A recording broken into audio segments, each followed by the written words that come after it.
Eu vou abordar 3 erros cometidos por mim em um processo, 2 erros cometidos pelo advogado da parte contrária e alguns erros cometidos pelo juiz e pelo serventuário da justiça. Aprender com nossos erros é inteligente, foi o que eu fiz, mas aprender com os erros dos outros é muito mais e é o que você vai fazer. Era o meu primeiro processo como advogado. Eu já havia atuado em alguns processos como estagiário durante a faculdade e a propósito eu te aconselho a assistir. Eu fiz uma minissérie intitulada Minissérie ou Acidente, com 7 pequenos vídeos que no total dá menos de 20 minutos e você vai aprender lições valiosíssimas sobre a atuação no juizado especial. Então vai lá na minha grade do perfil e veja lá Minissérie ou Acidente e assista essa minissérie, você vai aprender muita coisa.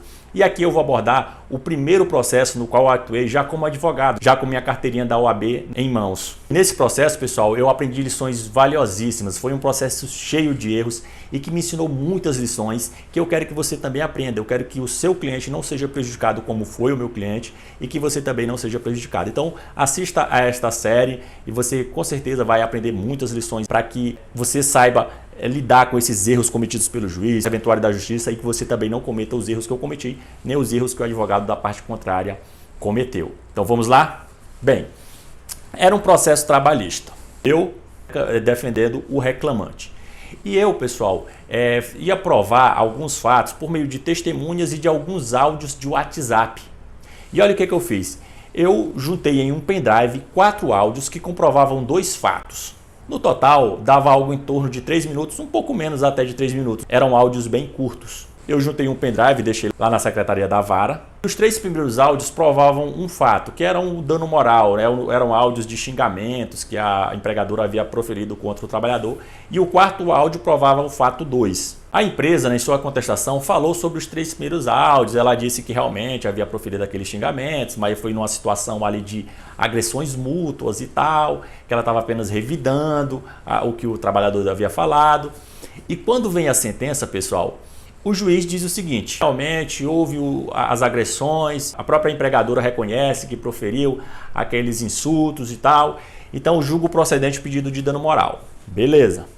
Só que quanto ao fato 2, que era provado no 4º áudio, o juiz simplesmente disse que não havia provas desse fato, portanto julgo improcedente. Felizmente eu consegui reverter no tribunal por meio de um recurso. Mas aqui vem a primeira lição importante, né? O erro que eu cometi nesse processo, que você também não deve cometer.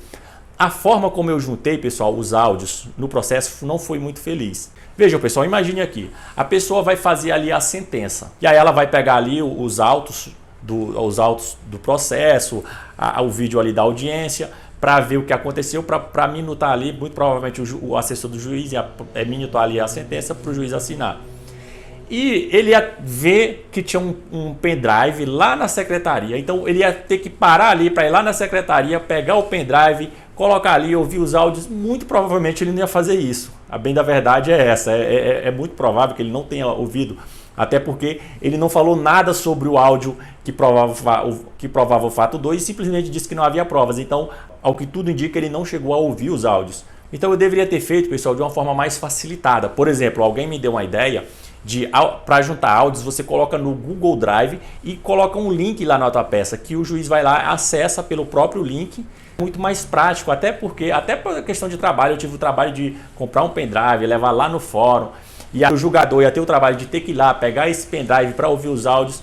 Enfim, não foi uma forma muito feliz de juntar os áudios.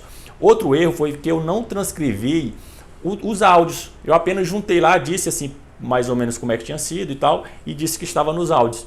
Mas eu deveria ter feito o que eu fiz no recurso. Eu transcrevi ipsis literis, ou seja, literalmente o que estava escrito, entre aspas, escrevi. Então facilita muito, porque o julgador, ao ver a transcrição e a parte contrária não impugnou, ele nem vai precisar ouvir o áudio, já presume-se que aquilo ali é verdadeiro. Então teria facilitado muito mais se eu tivesse feito dessa forma.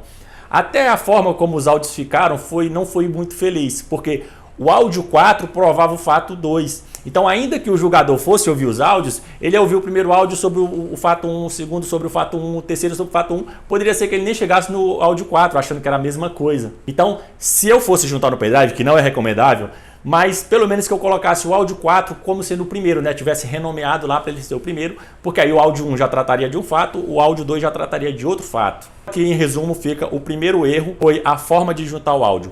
É sempre bom, pessoal, você tentar facilitar ao máximo a vida do julgador. Junte o áudio de uma forma que fique fácil de ele acessar e transcreva lá ali o que consta nesses áudios, vale muito a pena.